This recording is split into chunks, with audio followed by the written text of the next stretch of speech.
This podcast is brought to you by Martin Kearns and the Valor of Valhalla series.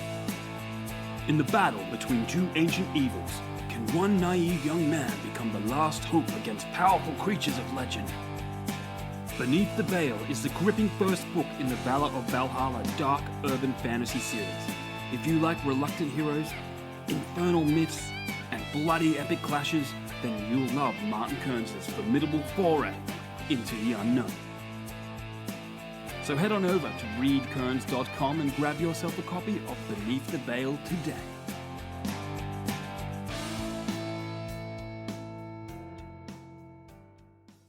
Hello guys, and welcome to another episode of Stories, the True and the Fictional, the podcast that's supporting and talking with indie authors from all around the world.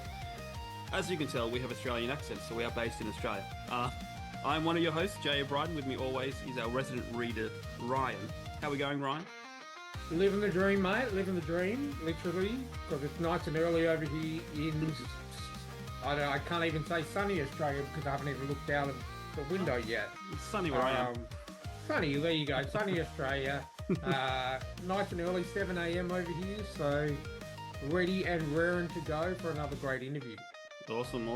Well, guys, remember to check out our sponsors, Rebecca Castles and Martin Kearns. Rebecca Castles for the paranormal romance and characters modelled off Henry Cavill.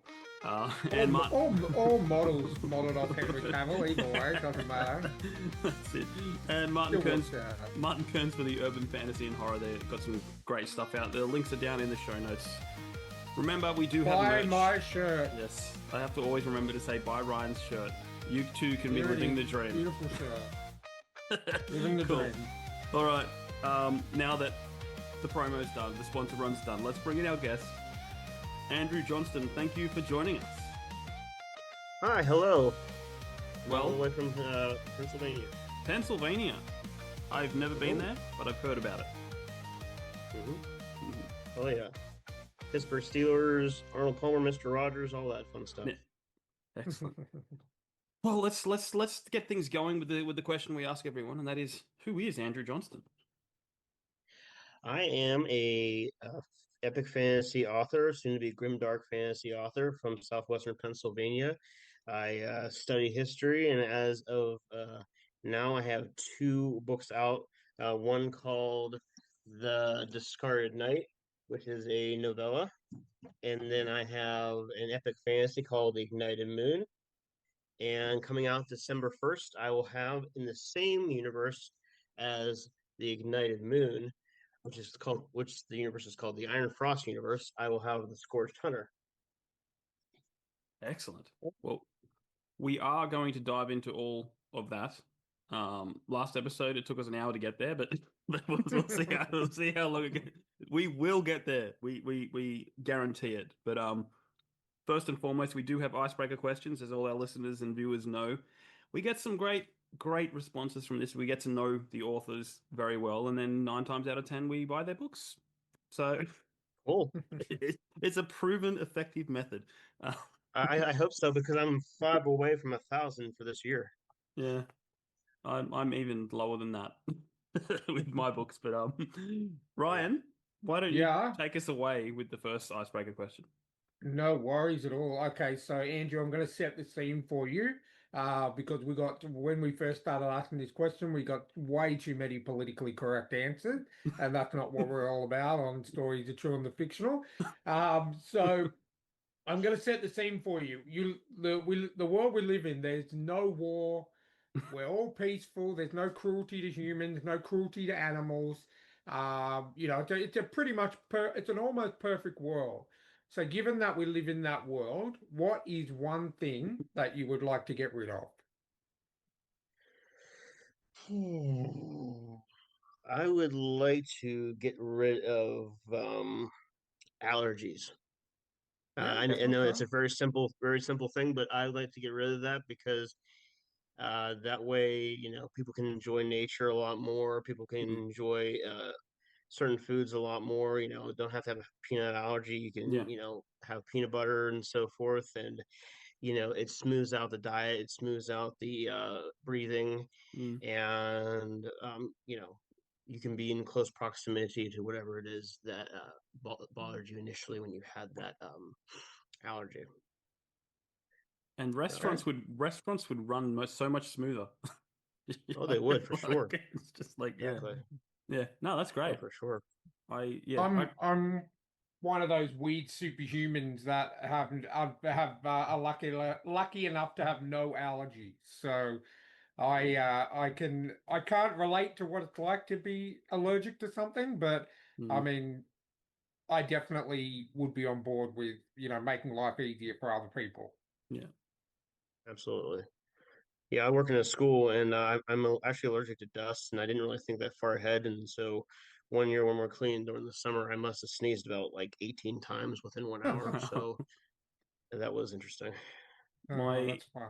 my brother-in-law once worked with a baker who was allergic to flour. Wow. How did he Wow. manage that? I can't remember. Yeah. I can't remember. Probably full bodysuits or something. Would have to I mean, hazmat. Like hazmat suit. I Exactly. mean, It's like watching ET. if you're allergic to flour, would you really want to be a baker? Because that, you're kind of touching baker with pretty much everything you're Yeah, doing there. So, yeah, For sure. wow. He just Yeah. maybe he's like Bear Grylls or something. He just lives for danger, yeah. but he does it in his Well, local baker's delight. it depends on the lethality of the allergy, Yeah, though. yeah. Yeah, You true. know. It's yeah, because a lot of people think allergy, they think you're gonna die, but it's just Yeah, that Oh, you're gonna yeah. swell up like the girl from Willy Wonka. yeah. That's it. All right, let's move on to the second question. What is something on your bucket list? Something on my bucket list would be to golf at St. Andrews Oh, in yep, Scotland yep, beautiful. Yep, and Scotland. everything. I would love to do that. And I will cross my fingers and not end up in that one bunker that has like a brick wall built into it. Because if I get into Yeah. that, forget it. I'll just be like, you know what? There's the clubhouse. I'm gonna have a brewski. I'm done. Because it's like I'm never getting out of that. Yeah, yeah. Wouldn't want to So, start but I would love again. to go there. I would love to go there. I'd love to go there specifically, and then after that, visit. There's like five famous bookstores in Scotland alone. So, at least from what I've heard. So, I want to go visit those as well. Excellent. It used to be in Awesome. New Zealand, but then like it was like, you know, and it's too far. Let's get a little closer. It's too far. I don't know if I don't know if I can handle that far of a flight. Which you guys are in Australia, so you're at least 16 hours away. So I don't know if I'll be there anytime soon. It would have to Yeah, depend on where my career goes. yeah. That's all right. Mhm. Oh, me and Ryan can get behind that because we both come from Scottish ancestry. So Yep. Oh, me too. Yeah. yeah. I remember when I was in high school, I was an IT nerd growing up. So I did computer science at university, but I did this what they called a vocational course, which was you do some time in the computer lab in year 12, and then you go out to businesses and do some time in the business. But we had this teacher that taught that course who it was the grumpiest, miserablest old man that you could ever have. And his dream was to play golf at St Andrews in Scotland. And he finally got to do that when I think like maybe 6 months into the year, he went over for a month for a holiday over to Scotland. Came back was a completely different person, was the nicest teacher you could ever have. And he was Hmm. miserable for like 20 years. So there you go, golfing at St Andrews can, Hmm. not make you a miserable prick. Absolutely, for sure. So there you go. And it's much better I to just do it in real life than in Tiger Woods 2005 for PlayStation. exactly, exactly. So I know some of us might only get to do it through Tiger Woods, but yeah, no, definitely it's one of the most. I mean, I'm not even a golfer, and I know about St Andrews, so Yeah. it's one of the most famous courses in the world. So I Oh think yeah, that's a pretty damn good um, goal to have. oh But yeah, all that and right, Augusta. cool. No, you'll get there. We'll just make sure you sell a few more books and get you over there. Yeah. About a Oh. couple thousand, a couple 100,000. We'll try and put on a indie book festival there, and then so you're there. Yeah. Yeah, Yes, we'll make you go that big. that'd be great. Oh yeah. Awesome. All right. Right. For question number 3, Jamie's going to put up an Mount image. Rushmore. Okay, being that you are a United States of American person, you would recognize Mount Rushmore. So what we want from here is we want your Mount Rushmore of television shows. It can be any genre, any era, just the top, what you believe is on your Mount Rushmore of your top 4 favorite programs. Let's see, MASH. Okay. Then the CW Flash TV series, but Yes. specifically I would say season 2. Yep. There was just so much to it. Yeah. And then I would probably go with I want see, I haven't watched a lot of TV in a while, so this is difficult. Game of Thrones, and then hang on, there's only 4 of them on there, so I'm good. I'm covered. Don't you have one more? What was it? It was Well, there's only 4 heads in the land. Yeah. Or did you say 5? I said 4, so that was 4. Yeah, but you only said 3. Well, the Flash, Mash the Flash, Game of Thrones. Oh, so I only said 3. Okay, then my bad. Number 4.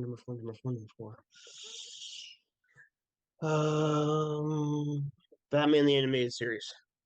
Good Awesome. choice. From the early Good 90s. choice. Good choice. Yeah. I still watch that at least once every 18 months. Oh yeah. It's just, I mean, it's just, you've got the most iconic Batman voice of all, Kevin Conroy, in my opinion, one of the best Batmans, even though he actually did get to do a live action in the CW. Briefly, yeah. In the, I think Crisis it was on Crisis on Infinite Earths or something like Earths, that. yeah. He got to portray Batman, which I thought was pretty cool. Oh yeah. But yeah, 100%. Batman the Animated Series was I think the first superhero cartoon I watched ever in my entire life.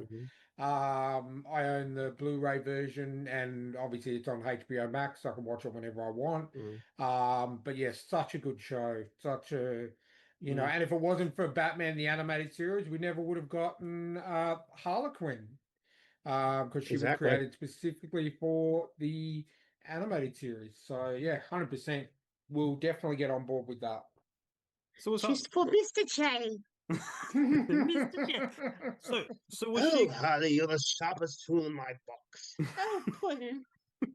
Love it. So was Harley really created like in the cartoon before the comics? Yeah, it was Paul Dini, Wow. Dini, yep. And then there was like a third guy, I think, that was it with it that helped create her. Wow, and she's like so iconic. Oh yeah. yeah, she was created, I think. Oh god, this is gonna test my knowledge. I think I'm gonna Google it too, but I think it was season 2 or season 3. I'm not sure. I'll Google it while we are here. Animated. I mean, it has one of the best theme songs out of all the cartoon songs. Definitely. Now, I would say the second would be the '90s X-Men. Yeah. Oh yeah. Now, when I watched X-Men '97, now I just thought of it, I'm like, maybe I should have put that there because that was just the first season was great. Just take out Game of Thrones, put it in.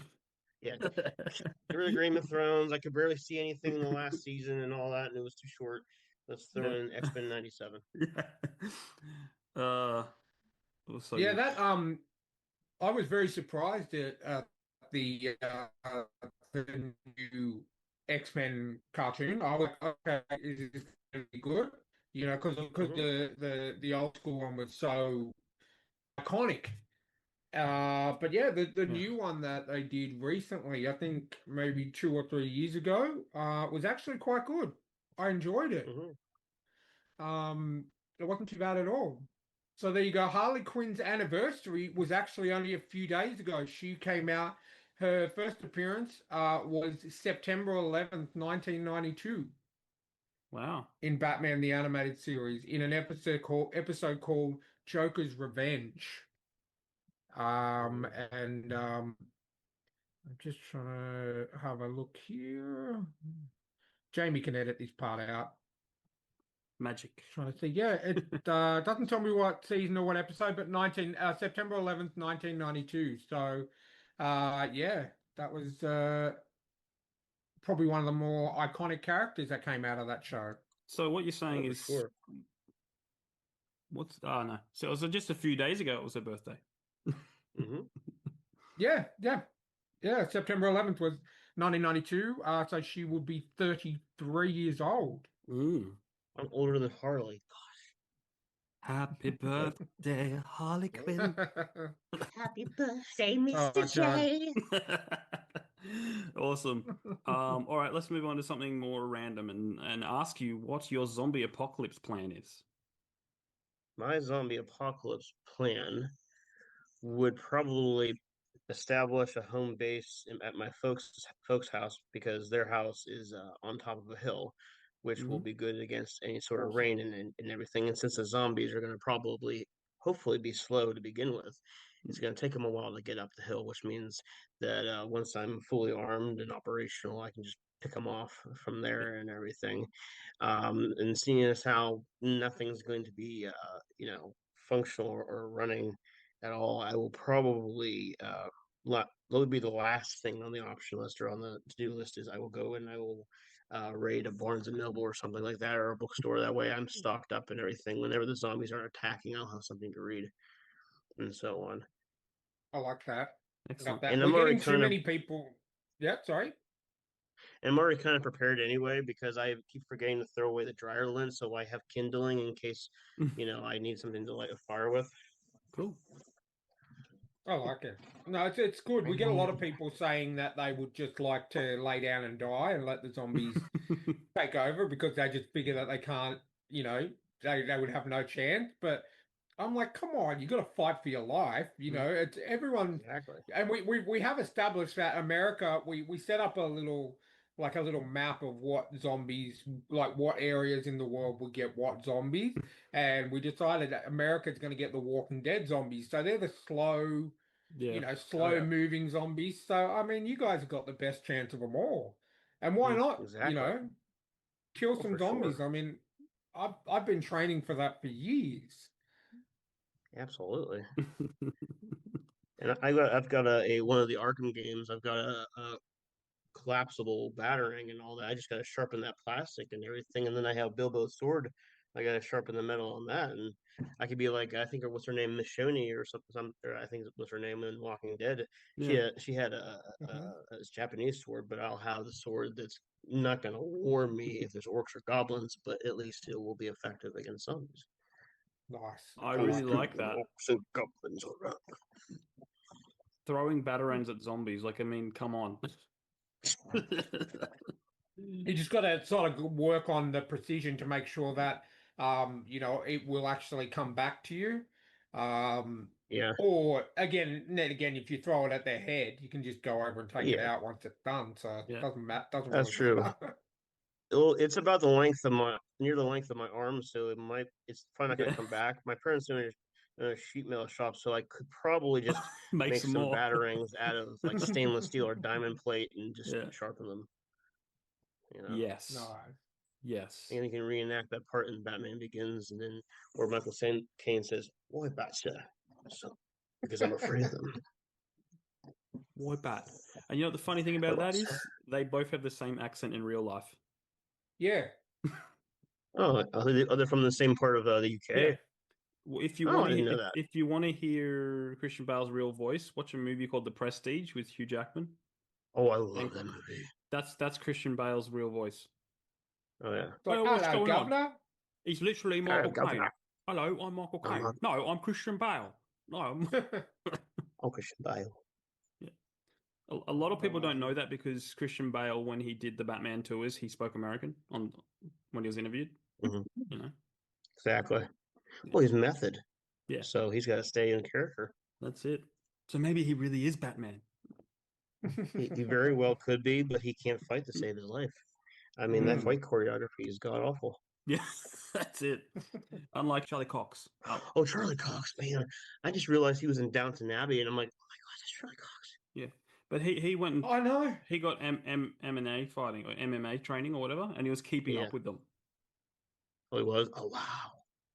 So The fact that the amount of things that Charlie Cox pops up in that you don't expect him to pop up in, like you say, he's in Downton Abbey.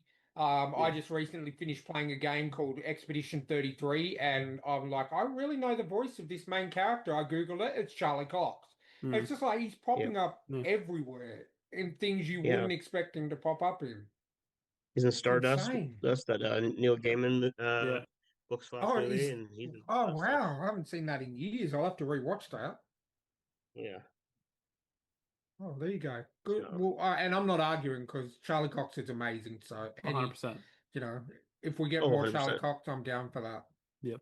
But here's the thing: if we're going to pick a Batman that can fight, it's either going to be Keaton or it's going to be Affleck, because we literally watched a 70-year-old Keaton Batman do a roundhouse kick to a guy while saving Supergirl. Yeah. Yeah. Keaton is like I have no issues with any of the Batman, but Keaton will always be my favorite. Oh yeah. Batman 89 is my all-time favorite Batman movie. Probably because that's the one I grew up with, but I could rewatch that every day of the week and not get tired of it. That my all-time favorite Batman movie. So, but yeah, Keaton for sure. Like, it's just, and then I got when Jamie first told me about him being in the Flash, I'm like, yeah, whatever. That's just a rumor. It's not going to happen. And then when I went and saw the Flash, I'm like, oh my God, so good. Yeah. Oh yeah. All right, bring it home, Ryan. All right. So, question number 5. Bill and Ted from Bill and Ted's Excellent Adventure and Bill and Ted's Bogus Journey arrive out the front of your house in their time booth phone machine. Did I know? Phone booth time machine. I always stuff that up. And they say, "Whoa, dude, Rufus has asked us to give you a ride in our time machine, our phone booth. Where are you going?" Oh, let's see, where am I going?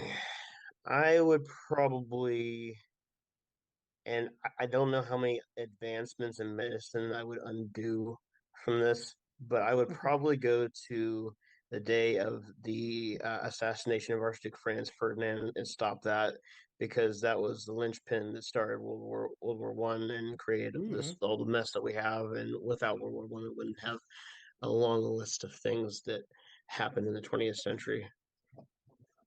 So I've always wondered. I've always wondered if that's my big thing with time travel. Like everyone's like you don't go back and change anything, but I've always wondered if what the world would be like if someone actually went back and stopped either World War One or World War Two, just to see what the world would be like. Yeah, that's insane. Like my great grandfather fought in World War Two, and was captured and held in one of the worst POW camps. He was one of the rats of Chibok. And he was a big guy when he went over, and when he came home, he was just I saw photos of him when he came home, and he was just a shell of a man, and it really, really messed with his head. But yeah, I'd love to see what a world would look like if we never had, World War One or World War Two. It'd be interesting. Yep. And you can't simply stop the assassin by say either taking the gun or taking the bullets, because then as soon as Austria-Hungary figures out who this person is and where they're from, the war could start anyway. So you have to stop him in his tracks completely, and without doing any major damage. You just kind of talk him down, maybe in a way. Even though I think he belonged to some secret organization called the Black Hand or something, if I'm not mistaken. So Yeah, Mm, be yeah, I interesting. think that'd be very interesting. Like Hmm. we had a guest on, yes, well, I don't know when this one is coming out, but we did an interview yesterday morning. And she said she was Christian and she said she'd like to go back and see and see Jesus Christ while he was on his mission. And I posed a question to her, well, if what would happen if you went back and everything was completely different to what to what's in the Bible? And I guess this is kind of a reverse question of that. We're wondering what things would be like if a major event in this world never actually happened. Oh yeah, I That's think. something, yeah. Oh yeah, I think a lot of medicines and certain technologies wouldn't come into play, and the we'd still have the stock market crash of Hmm. 1929.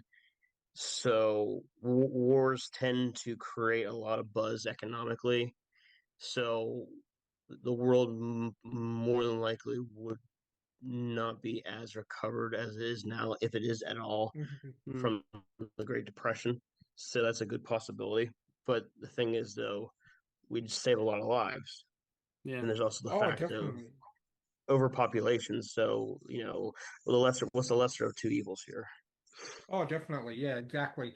And that I mean that First World War was such a such a pivotal event in the history of the world that yeah, it'd be crazy to imagine if something like that never actually happened, what Hmm. differences we would actually be going through. So it's a Mm, Hmm. really good answer. I really like that. And obviously, being you history buff like yourself, Hmm. that probably would Hmm. be Yeah. Well, something to do. Britain would, well, a lot of positive things would come out of the thing with Britain because they don't wouldn't be wearing the red poppy uh, every year. mm. And the was the battle of what was it? I forget the name of it now for the love of me, but it was the bloodiest battle of World War I, and what the British lost their most people on it, and I can't remember what it is now, but I'll think of it later. So, but yeah, a lot of things would have changed. That's a very, very good answer. Uh, I think we Uh, can successfully say that you yeah. passed the icebreakers. I just looked at it. Is it the Battle of Somme? Was is that it? the battle, yep, there you go, the Battle of Somme. Yeah, I couldn't think of it. I'm like, Thank you, yep, it's the Battle Google. of Somme. You're 100% correct. Yeah. The almighty Google. Yes. Keeper of the history. Uh, Oh my, if this was 30 years ago, 40 years ago, I would be like, okay, guys, I'm going to have to inaccurate. go down to the library. I'll be back.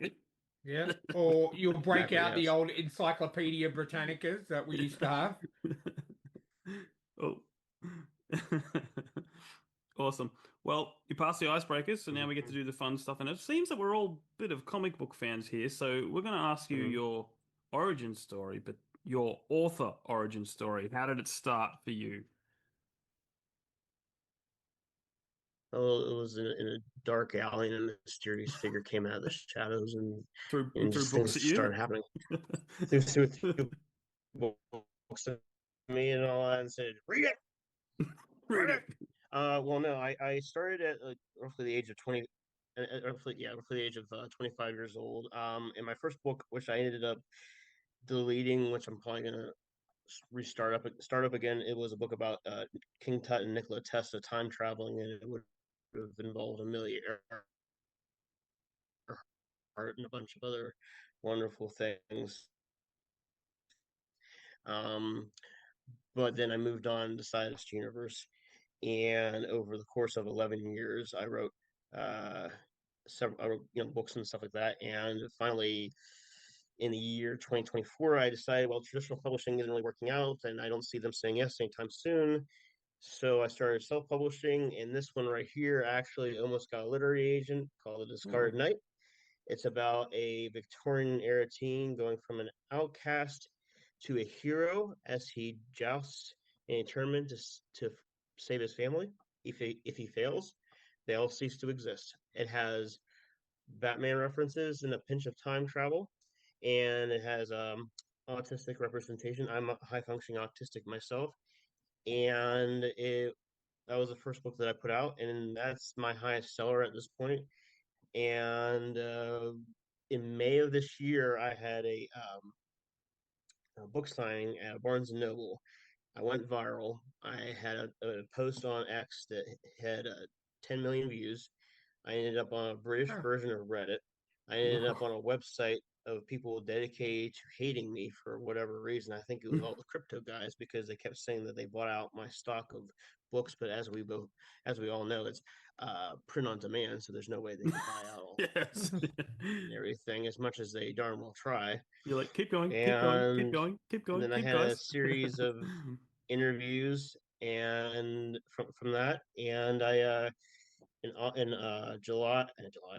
June of this year, I released The Ignited Moon, which is about a revenge-seeking ice princess battling a world-burning threat, and it's set in a more ancient part of the Iron Frost universe. And fortunately, I've had several books already written and everything up to a certain point, and so I'm basically just putting them out as I go and making some modifications and everything. So there will be a third Iron Frost universe book, but that won't be till 2027, and there's a lot of changing that needs done with that. But for now, in December, I'm going to be launching The Scorched Hunter, which is about a woman scarred by dragon fire seeking self-acceptance and the downfall of a dictator. It has shape-shifting, autistic representation, elemental magic, a tournament, and I made it my mission to make as many amazing magical creatures as I could so that possibly I could outdo J.K. Rowling, but she has a theme park, so I kind of lost that battle by a landslide. So, but one can hope and dream. Well, she's got how many books out, and you've only got three, almost three. Yeah, So you got plenty of time to yeah, build that theme park, mate. You could. exactly. Yes, I do. Yes, I mean, if it's out of Legos and all that, it'll take Yeah. all the pieces I have. Yes. Do it. That should be your bucket list. Yeah. Yeah, that should be a bucket list. Now, how many Absolutely. how many creatures would you want to beat her by? Like, would you just one, or do you want to landslide it? Really, honestly, is as many as I can make. I mean, most of my magical creatures fly as fast as an F-18 or move as fast as an Wow. F-18. They literally, and then I have one called a storm bison, who can breathe storm clouds out of its nostrils, and the clouds can emit rain. And we'll say it's real cold temperatures. It could be icy rain or sleet or hail or something like that. And then I have a Cobra Swift, which is because it has angelic wings and the cobra head and everything. And most of these creatures are like horses and all that, so you can't they don't really fight unless they are possessed by some sort of spirit Hmm. of some kind. And I count this as both a magical creature and a person. My wizards are born from the good deeds of children. Okay. So, That's so yeah. awesome. So if you have, if you, if your child is a good kid and does nice things and so forth, a wizard is born from that, and they are exceptionally powerful. And then I got Chief Fox, which is a combination of a cheetah and a fox. And the reason why that even exists is because I watched Robin Hood Men in Tights, and there's that part Nice. where they say, there's a part where they say, let's fox them, and then the little message and they say fox them, and they release the fox and it goes and brings the married men. So I love you it. can find something new every time you watch that movie. Oh yeah. Oh, Um, definitely. It's Oh a yeah, classic. so do you have oh yeah. like an encyclopedia of all your creatures and that? Like, how do you keep track of everything? Real steel trap. Out there, steel trap, molten steel. That's awesome, man. Um, Yeah, so I got so many questions now. That's just like I'm an open book. I can be here till the sun goes down there. It's gonna go the down sun here goes before you down know here. it. um, geez, so 14 hours later. so I'll go the generic one I ask everyone, but when you create your world, like, do you create the world and throw your characters into it, or do you build the world around your characters, or is there another way? I build this scenario around the characters, and I give them the personal problems, and the personal problems connect to the scenario in some capacity. Like with the Scorched Hunter, the main character, half her face was burnt away by dragon fire, so she believes that she is unfit to go out into public, and she doesn't want people to say mean and nasty things about her. Mm, So she keeps to the woods and hunts, and because of something that happens to her, she is mm, thrown into politics, and she has to make decisions, and she has to see the world as it is mm, instead of just being in the woods amongst nature. And then, well, no, the Ignited Moon, that's more of a personal thing with me because my father had passed when I was 16, so the main character's father, in this case, was had something happen to her father, and she goes through an adventure. And then in the Discarded Knight, basically being an outcast amongst relatives, which I don't have that problem myself personally, but there's plenty of kids and teenagers out there who their parents don't treat them properly and they feel like an mm. outcast. So that's my most relatable book is the Discarded Knight, and because everybody's felt like they don't belong in some capacity, and the main character Alfred, he doesn't feel he belongs and all that, but he makes it through. Yep, I know Alfred. It's like we have to pick non-generic names. No more Jameses, no more Jessies, and all that. Yeah. No offense to Yeah. James and Jessies, but we have to move on. Yeah. You know, That's it. So,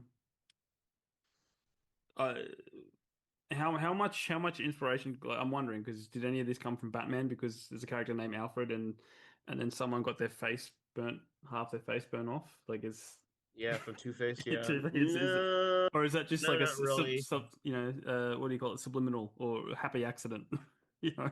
No, it's kind of the half the burnt face thing for the Scorched Hunter was just kind of one of those more physical Hmm. versions of feeling out of place. And then the Okay. Alfred name for the Discarded Knight, I needed it to be Alfred because I wanted something that was different, and it's Yeah. set in Victorian era England. So you figure, I mean, how often do you hear the name Alfred in a Yeah. movie and or book? Yeah. With that. And then there is, like I said, there is some Batman stuff in the Discarded Knight. But once you read it, you'll see what I'm Yeah. talking about, and you'll be like, oh my gosh. Awesome. Um, So what, who were some of your as a writer, sorry, as writers, who were some of your inspirations when you first started getting into writing, or maybe some of the authors that you used to read when you were younger that kind of made you want to become an author? I didn't really start reading until I was 25, Okay. and then it became George R. R. Martin, and then eventually it Hmm. became Tolkien, and now it's gotten to a point where I really love Joe Abercrombie, Yep. and also what's his name, the guy that wrote Kings of the Wild, Nicholas Eames. I like Nicholas Eames. I can't wait till his third book comes out, but yeah, I like Nicholas Eames because of his humor. I like Joe Abercrombie because of his humor, and that's why I'm trying to put some humor into the um, grimdark that I'm writing. So Okay. yeah, the most important. And the authors that I liked before that, though, they weren't book authors. They were comic book authors like Hmm. Jeff Loeb and Yep. Jeff Johns, and I've read a little bit of Stan Lee, but I kind of I feel like I'm a little too mature for Stan Lee. I'm a little too adult for that because I read Hmm. the omnibuses of the old Spider-Man. I'm like, Yeah. well, I guess it's for the times and everything like that. That's for yeah. the times and so on. But then there's right now my favorite comic book author is Chip Zdarsky. Zdarsky. Yeah. Yeah. Zdarsky, yeah, his Daredevil He run. I I've been reading comics since I was little, and I kept it up until 2021 when I had a few health problems and spent a bit of time in hospital. But I'm catching up now. Chip Zdarsky is one of my favorite authors, comic book authors at the moment Oh too. yeah. He does so much great work. He had a really good run on Daredevil. He does so much Oh yeah, I got independent. most of it now. I think I need two more. Oh, So it's so good. And I Jeff Johns is probably one of my favorite DC writers of all time. His yeah. run on Aquaman actually got Mhm, me back into reading a lot of DC. mhm. And then I went back and his run on Green Lantern as well was absolutely amazing. So I can definitely get where you're coming from with that because there's so many amazing comic book writers. Like I did the same. I've read some of the Marvel Essential omnibuses back from Stan Lee and Jack Kirby. You know when Iron Mhm. Man and Fantastic Four and X-Men all came out. Um, Obviously it's a lot lighter than what the stuff is today, but You're right. it just for me, I'm a completionist, so I always like to go Yeah. back Oh yeah. to the start if I can. Like I think I'm one of the few people who has read pretty much every issue of Detective Comics Oh wow. since the first appearance of Batman. It Oh, took me I'm a lot to jealous. track them down, but I mean, at the moment they're up to issue 1050. So, yeah, I'm pretty good at that. But yeah, I used to read like every night before, like I go to bed. I'm in bed usually 8:30, 9 o'clock, and I'll read for 2 to 3 hours. I'll read comic books, Mhm. and then I'll spend 2 hours reading comic books and then an hour reading books. So I comics literally saved my life in school. Oh yeah. Um, I used to get bullied, picked on. I used to be a lot heavier than what I am right now. At the moment, I'm about 130, but back in school, I think my heaviest was 290 kilos. So that's Mhm. almost 500 pounds. Oh Um, wow. and I lost a crap load of weight after school, but back in school, I used to get picked on. So I used to spend most of my lunches and after schools in the library just reading comics. And they got me through. They got me through anytime I wanted to give it all up and every time I felt Exactly. horrible and everything, comics got me through. So, I owe a lot to these amazing writers that can come up with these amazing stories that just take you out of the world, even if it's just for half an hour. Mm. Right. Um, Mark Wade's another good one. yes, yeah, he did a I, I really good I've run on The Incredible Hulk. I've I read absolutely Kingdom loved it. Come probably Yep, like six times. yeah, that's one of my favorite Elseworld DC stories. Oh They yeah. They tried need to, to I make a think they, cartoon of that. oh, 100%. The DC animated universe is probably the best animated stuff I've seen. And if they did an animated one of Kingdom Come, I think that'd be pretty cool. That'd be great. Oh yeah. Bruce Greenwood is Batman. Yeah. Oh, 100%. 100%. I love that. Oh yeah. Do you ever think you'd take a stab at writing for comics? Is that something you'd ever think about? I already did. And then I found out that it seemed like my idea was similar to someone else's, but it would Mm. have been a Batman one where we would have, be at a point where Dick Grayson is Nightwing. Everybody's up there. I at the time when I wrote, I was not familiar with Cassandra Cain. I was not familiar with Stephanie Brown, so it would have Okay. been basically Yeah. Barbara Gordon, Dick Grayson, Tim Drake, and I don't think I was familiar with Damian Wayne at that point, so it Yeah. would have been something like that as far as continuity is concerned. But the first villain he would have fought would have been Killer Croc. Nice. So Mm. I started doing that, and then I was like, "Well, this kind of sounds similar to something else that somebody did," and I realized it Mm. is like Nightfall, and I'm Yeah. like, I can't Okay. do Nightfall, so because Nightfall's pretty great. I keep contemplating getting the Mm. thicker versions of the volumes and all that, but I'm like thinking it's probably just extra content and everything, and Mm. I want the main story. But yeah, no, I would love to do comics. I would love to do Batman or Spider-Man or Daredevil Yeah. because I just like those ground floor Yeah. heroes. Yeah. I no, I've always loved Daredevil. Probably because the Teenage Mutant Ninja Turtles was a homage to Daredevil. Yeah, You know. Now I want to see them combined, because that'd be so Oh yeah. awesome. I want to Did see you know the that the voice of Splinter from the movies in the early 90s Yep. is also the voice of Elmo? Elmo, yeah. Um, I knew that pretty early on because when the baby turtles talk, they sound like Elmo. Yeah, They're like yeah. pizza. Yeah. The No. turtles put them in the coffee can. Yeah. Oh, I love those movies. They I don't care what they say, Uh, they still hold up. Um, oh, they definitely do. um apart from the million mistakes, the cameraman's hiding behind the table and the and the I, holes in the I Yeah, love suits. it. exactly. There's a section where I think it's Donatello's laughing, and you can Yeah. see the guy in the suit when Yeah. he's opened Oh his yeah, mouth. That was hilarious. Yeah. Like, everyone's yeah, going, that's true. Well, when it switched, when they re-released it on widescreen, yeah. it's like Mhm. there's a cameraman behind the table. Like you see his red hat. He's literally just going, you Oh know. yeah, Yeah. Or if you oh yeah. in the skateboarding scene where it's skating through if you slow it down, you see a human hand go across the front of the camera. There's so many.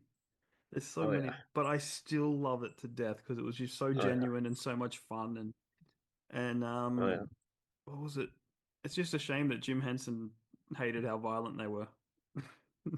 You know? Correct. Well, and then but he does the Dark Crystal, and that, oh my gosh, that gave kids Yeah. nightmares for years. Yeah, Like, but that was creepy. It wasn't violent.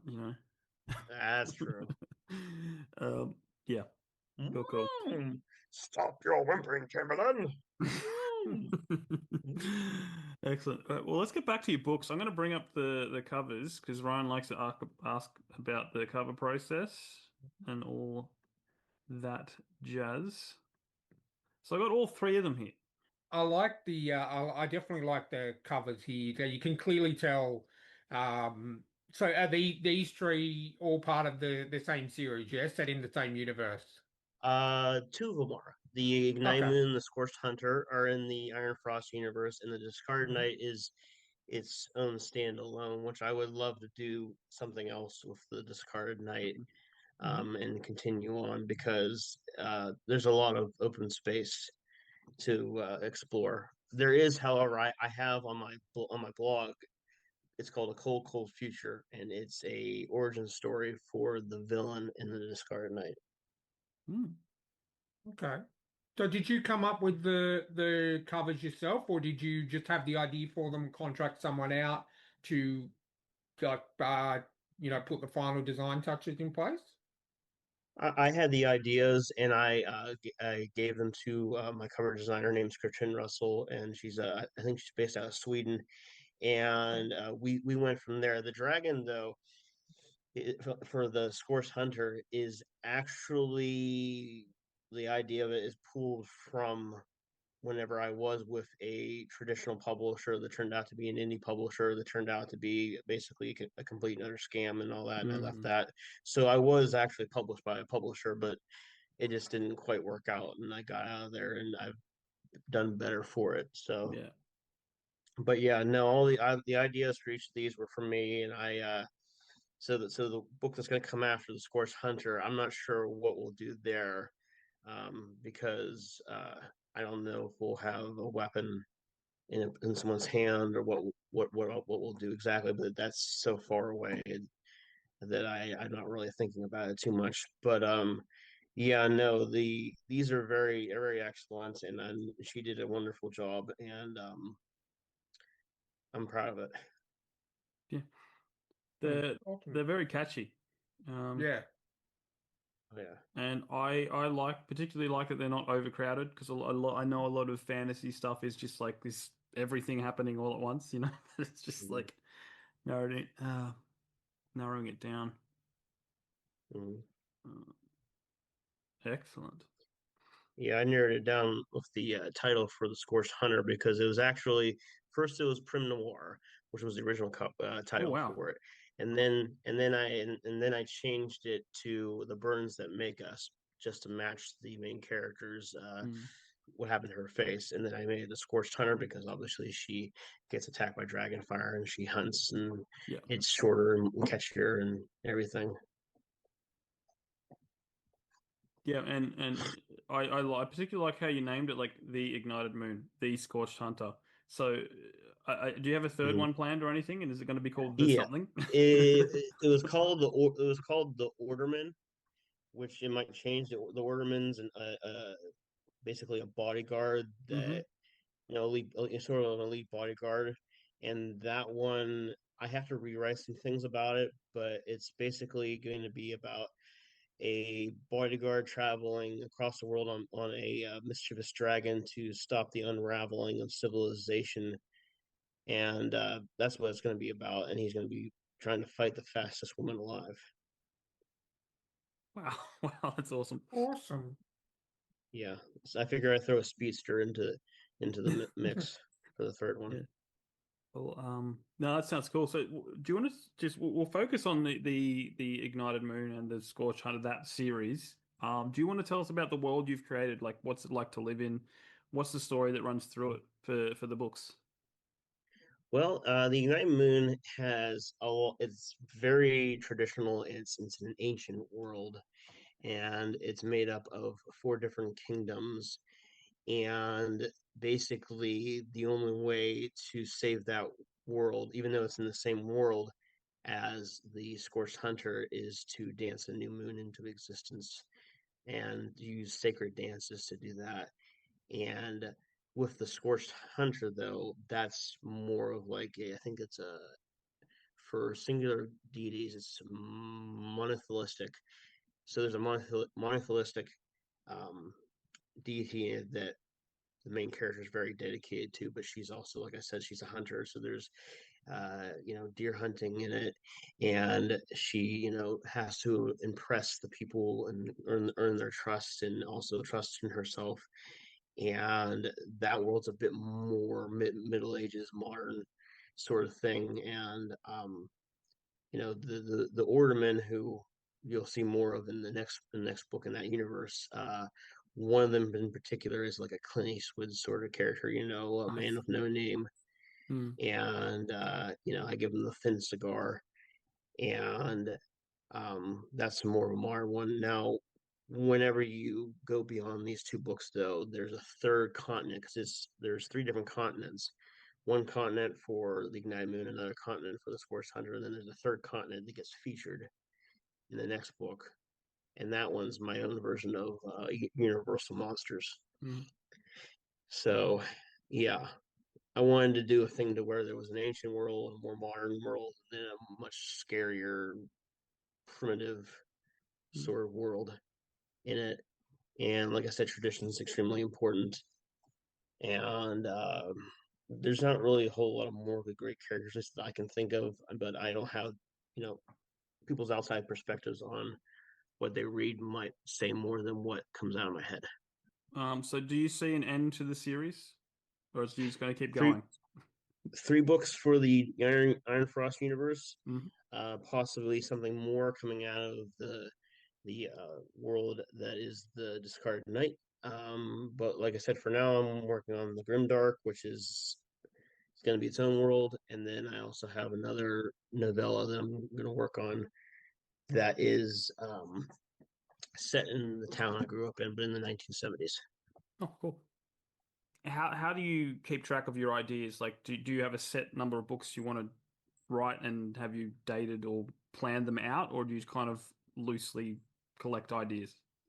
It's kind of a one at a time sort of thing. I've got Yeah. separate notebooks for each. Yeah. So what I'm currently working on, I have a notebook for that, and I write the continuity that Mm. happens as it goes along. I put it in there, and then when I'm ready to do the next book, I'll jump into that notebook Yeah. and I'll start writing it on the computer, and I'll go from there. And it's just one at a time. Yeah. At this point, I'm going to be taking a break from the Iron Frost universe, especially once it releases, because I've been with the same characters for a little over a decade, and to Wow. be honest with you, they're probably as much tired of me as I am of Yeah, them. that's it. I'll be honest with you. I've been living rent free in their head and all that, and I sometimes I forget to change the toilet paper roll and stuff like Yeah. that. So and everything, leave socks lying about. So Yeah. you know, I'm a much nicer house guest in real life, though. Yeah. That's awesome. So plenty in the works then, eh? Absolutely. I am going to be busy. And that just because and I completely understand what you're saying about, you've been working with these characters for, 10 years, but after you've written something else, you could always come back to them unless you're planning to, make it like the third book a complete end so that you can't go back to Mhm. them. You can always go back to them in a, maybe in Oh yeah. a few Oh yeah. years or If I go 5 back years at or something. all, it'll probably be kind of a creation myth sort of story. Hmm. It'll explain so much about the certain present day villains and deities, but that's so far down the road that I'm, one at a time if I can help it. Yeah. But yeah, I wouldn't mind going back. It just all depends on how I feel and certain things. I'm just trying to make a name for myself at this point and put out Yeah. good stories and hope and pray that people enjoy what I have to offer. No, definitely. Well, I'm just about to pick up the first book in your series. Nice. So Oh, I nice. The just Ignited Moon is very yeah, happy because to see it. I'm a massive digital reader because with the amount of comics I read and the amount of books I read, Hmm. if I were to carry those around with me wherever I went, Mm. um, Hmm. I would have severe back pain. So Understandable. I do, yeah, I do all my reading through Kindle.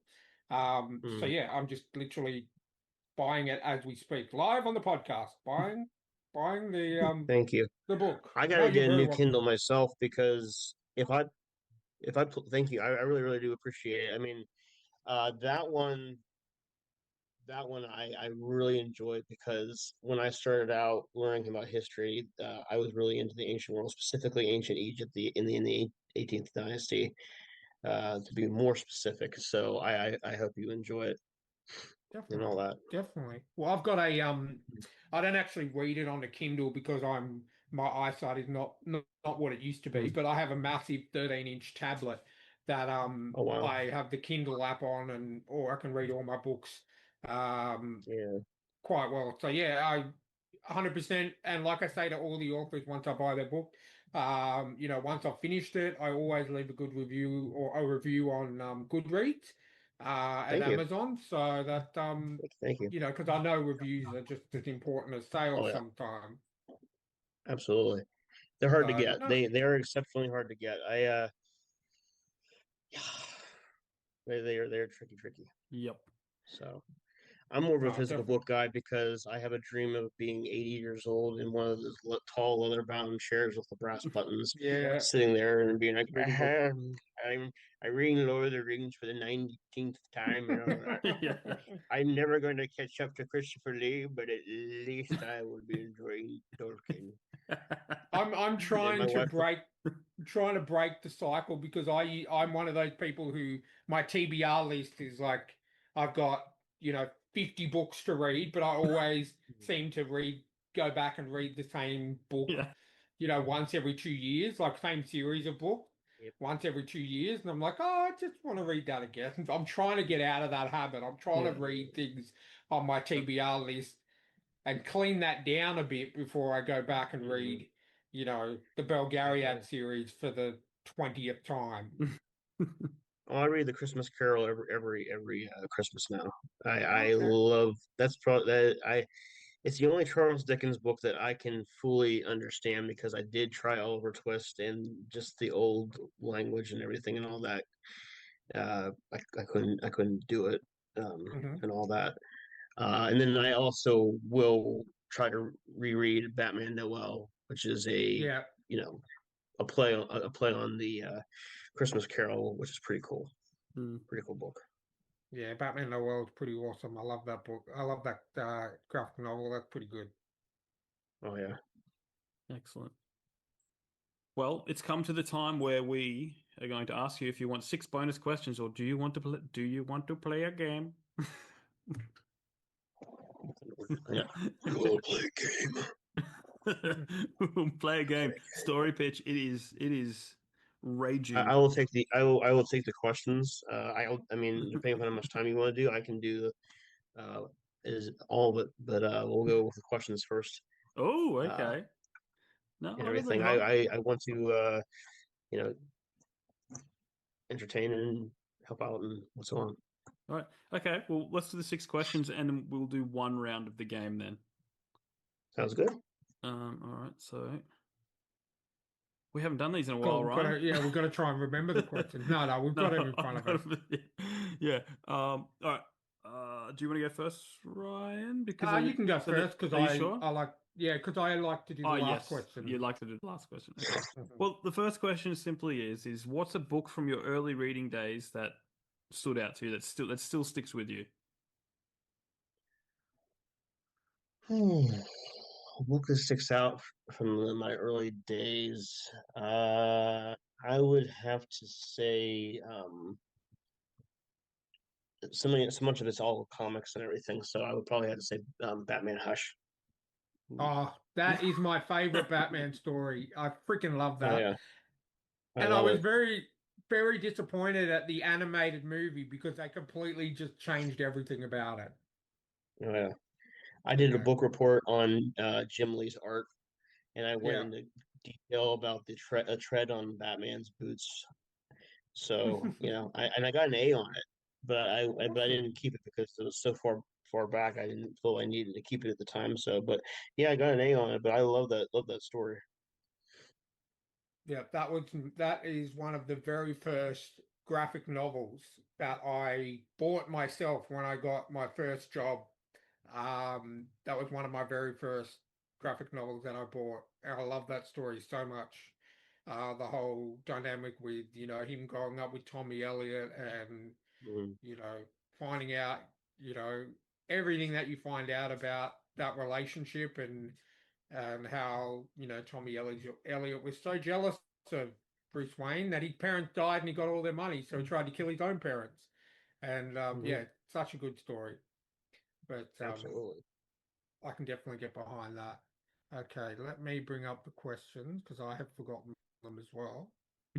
It's been a while. Okay, all right. So question number two, and I'm probably maybe gonna know your answer to this one, but we'll go anyway. If you could spend the day with any fictional character, who would it be and what would you do? Any fictional character,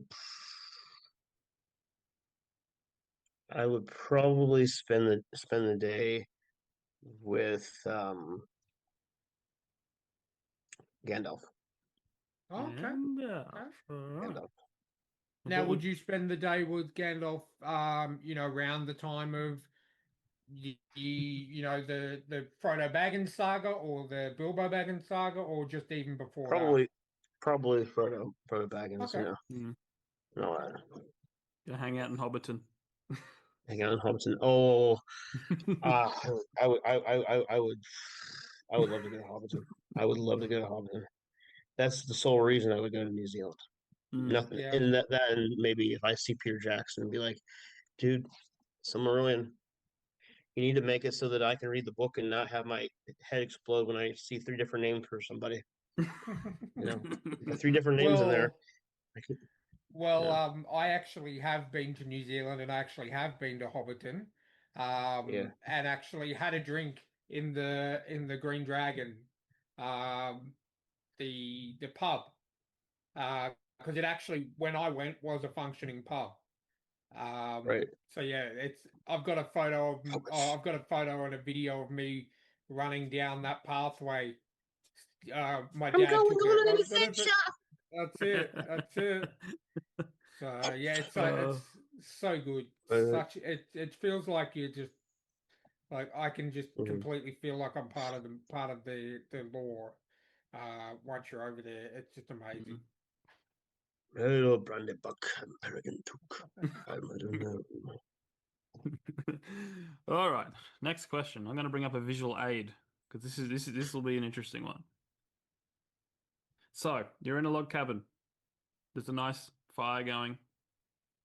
Um, someone's going to come in and read you your favorite book. Who is that person and what is that book? gonna be Sir Ian McKellen. Like I can tell you Oh, that it's definitely it won't be Henry Cavill. I'm sure he's a nice guy because I recognize the chair and everything. you're the first one And to recognize. yeah, and well, I recognize it because there was like a short little, I want to say it's a commercial Yeah, where he's doing promos for the The Witcher, Witcher. Yeah. and he does that, which I like the Witcher and all that, but I think I need to maybe reread the second book and everything because I've only Yeah. done the Last Wish. Yeah. That's fine. Yeah, so Ian McKellen, but what book's he going to read to you? He is going to read. I'm on my shelf here. I think he's going to read.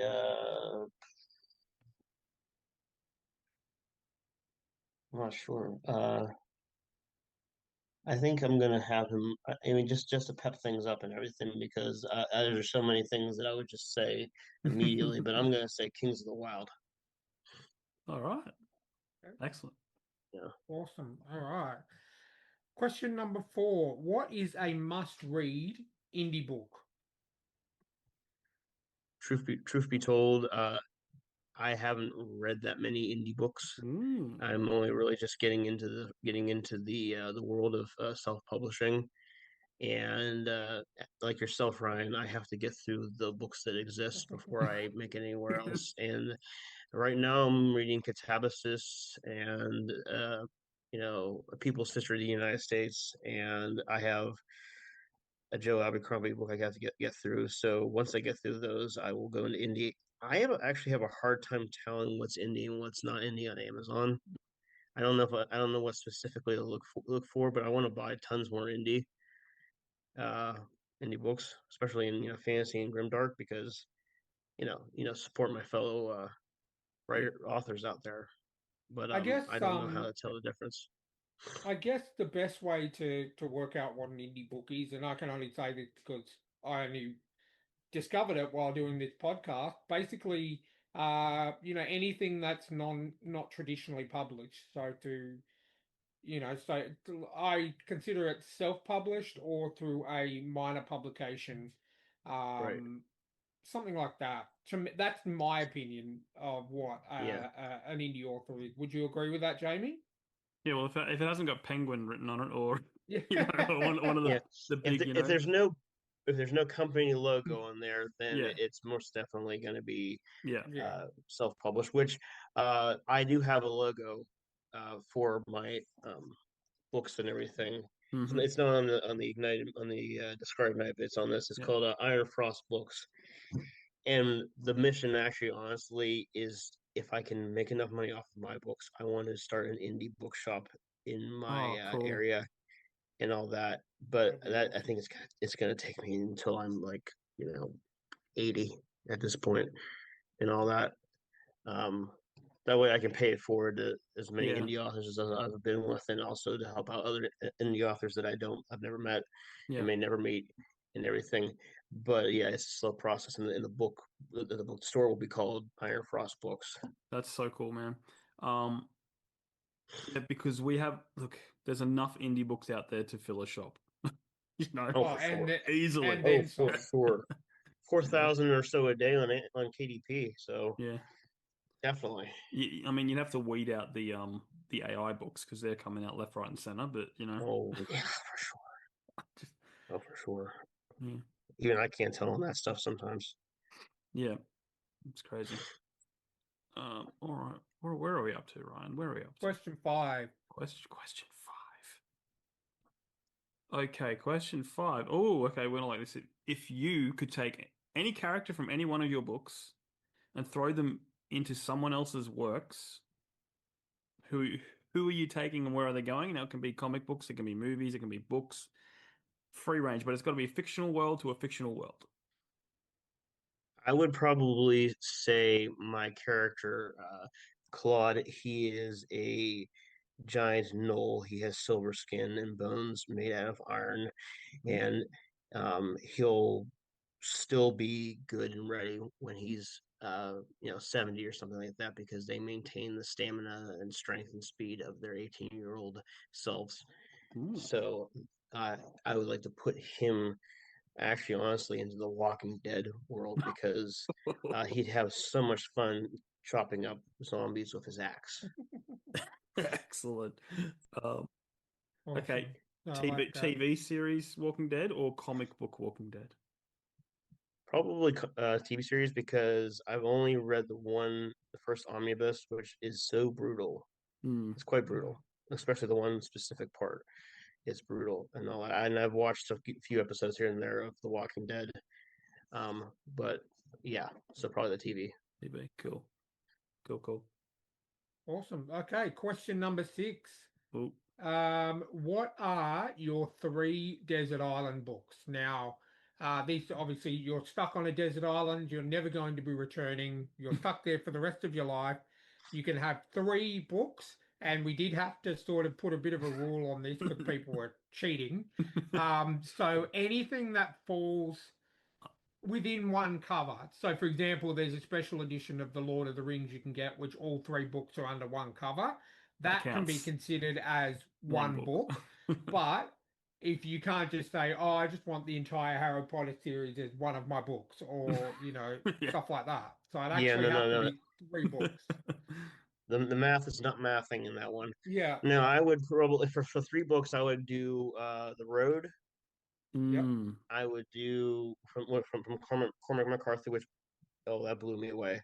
To Kill a Mockingbird, which Hmm. Mm. I read that twice in my life, and reading it as an adult has a greater impact than when it hits as a kid when you don't understand any of it. Yeah. Um, and then I would probably have with me Kingdom Come by Mark Yeah. Waid, and Nice. illustrations by Alex Ross. Yeah. Alex Ross, man, his art is just beautiful. I would love to have a couple of Alex Ross pieces on my wall. Oh, me too. It just it's so unique, but it's just so like the definition in his character, especially in the faces, are just Hmm. unbelievable. Oh, for sure. Excellent. Absolutely. Those are my books. Done. They're packed and ready to go. Um, Absolutely. all right. Are you ready to play a game? Hmm. Would you like to play a game? All right, let me bring up the picture. This has been going so well. The game is called Story Pitch. You have 4 categories and you have 6 numbers for each. Me and Ryan have a graph. Each number represents something in that. So you got to give us a number for setting, a number for genre, a number for main character's profession. And if you want to get crazy, you can throw in an optional addition. Um, and the question is, do you want to play hard mode or easy mode? Because there is a hard mode. Go big or go home. Let's go hard. Okay. All right. All right. I got my note ready. So give us a number between 1 and 6 for the setting. 5. 5. Same for the genre. Yep. You want to go 5? Or Yep. okay. What about main character? 3. 3. And optional addition. Do you want one? Yes. We'll Okay. go with 4. 4. Okay. So that's 5, 5, 3, 4. All right. So your setting is an old lady's high tea party. Um, Oh, I just have say, Maggie Smith, what is the weekend? um, Genre? your genre is children's literature. It's a kid's book. It's a kid's book. Oh my. All right. Keep Your it main. PG. Okay, main character 3. Your main character is a janitor. Oh, well, that's perfect. I'm a custodian. That works great. Okay, and your optional addition, which is something you must have in your story. And what was the number for that, Jamie? 4. 4 is Sam and Dean Winchester from Supernatural. Oh, okay. So, okay, so it is a old lady's tea party. It's got to be a kid's book, and it's got to have a janitor, as your main character, and it has to feature Sam and Dean Winchester. Okay, well, I would walk in as the janitor. I will put aside all of my cleaning supplies and so forth, and toss the dust rag onto the cart, and it will accidentally land in the water bucket and soak up and everything. And then all the old ladies around the little table, because this is for kids, the table is going to be very short and so forth. So everybody's knees are going to be buckling against the table. Sam and Dean will already be in there. They will be in tuxedos, eerily similar to any cartoon you would find with penguins in it, and they will be holding silver trays with teensy little sandwiches on them, and the cups will be made out of plastic, of course, and the teapot will be made out of that. And because it's kids, it's going to all be imaginary. So, one of the old ladies will say, "I got myself some elderberry tea. Some elderberry tea. It smells quite nice. Dean, come and sit over here. I need some more." And then because Dean's a smart aleck, he says, "Oh." And I say, "Dean, this is not a Dickens novel. Give me the tea. Come on over." I'm jumping from British to Australians, all kinds of accents and everything. So imbalanced and all. It must be the cold It's and kids. everything, but and so forth. So then I'll be like, I will just stick with water, and then the lady will go, "Oh, come now, you have to have something, some tea of some kind or anything. Don't go about having just plain old water and so forth. We're not savages." And then wait, Dean Winchester. Okay, then Winchester. Is it? I say Dean Winchester? Yeah, you said Yeah, Dean, Winchester. so Sam. Dean Sam. I'm sorry. Yeah. See, I know the one guy because he voiced Batman, but Yeah. hey, it's, everything always cycles back to Batman. But well, when Sam comes over and says, "Might I suggest the cherry soda?" "We're having tea, not soda, not pop. There will be no fizzy here. Your job is to distribute sandwiches, not to recommend beverages outside the realm of things that are hot. And by the way, if that water's not boiling hot, is not traditionally from the United Kingdom." Sam's like, "Why aren't we fighting demons right now?" His brother's like, "I don't know. You don't know. You opened a portal to this crap." So we're all, knees are buckling to the table, and we're enjoying our tea, and I settle down with Earl Grey, and I asked Sam to just put just a splash of Black Rifle coffee in there, and he did it while the ladies weren't paying any bit of attention. But we all know that there is at least one lady that's paying attention because, uh, you know, these old biddies don't miss anything. So No. this one's gonna be like, "Well, you put something in there that it's not tea, and I'll tell you, I'm not impressed by your sneakiness, young man. Yeah, I have half a mind to send you back on your cleaning. You've got 4 hours to go. Your lunch break, you can't be more than 30 minutes." And so I'll be like, "Oh, okay." Brilliant. And I spit it out. They don't know this and everything. And they're like, they'll think that I spilled the tea, but I didn't actually spill the tea. I spit it out and everything. But then, meanwhile, the other old lady's like, "Oh, there's something wrong with the air conditioning. Dean, fix that." And so that's the gist of it. And it just Okay. kind of goes in a cycle like that until they say, "Yeah, you're going back to your cleaning routine." I love it. Well done. Nice. Mhm. That's the first one we've had where we've had a performance with it, so that's really good. Absolutely. And you really brought your A game today, mate. Yeah. I always try to. Awesome. Well, thank you so much for joining us. This has been a blast. Absolutely. What we're going to do is give you the floor to tell our listeners and our viewers where they can buy your books, follow you, anything that you want them to know. The floor is yours. All right, cool beans. So we will start off here with The Discard Knight. All of these books can be found on Amazon and the Barnes & Noble website and many other digital sites, but most specifically Amazon. The Discarded Knight is about a Victorian era teen that goes from being an outcast to a hero as he is banished to another dimension where he needs to joust to free his family from ceasing to exist. And it's got a pinch of time travel, some Batman references, and of course, dragons. And the next book, The Ignited Moon, set in an ancient world with immersive world building and dragons so big that they could take a nap on the Sydney Opera House, possibly even rent it out and peek through the windows and everything, knowing full well that they will never be able to fit in. There is elemental magic in this, blood magic, and high stakes and political intrigue. And then the final and piece de resistance that is coming out December 5th, 2025, is The Scorched Hunter, about a woman scarred by dragon fire seeking self-acceptance and the downfall of a dictator.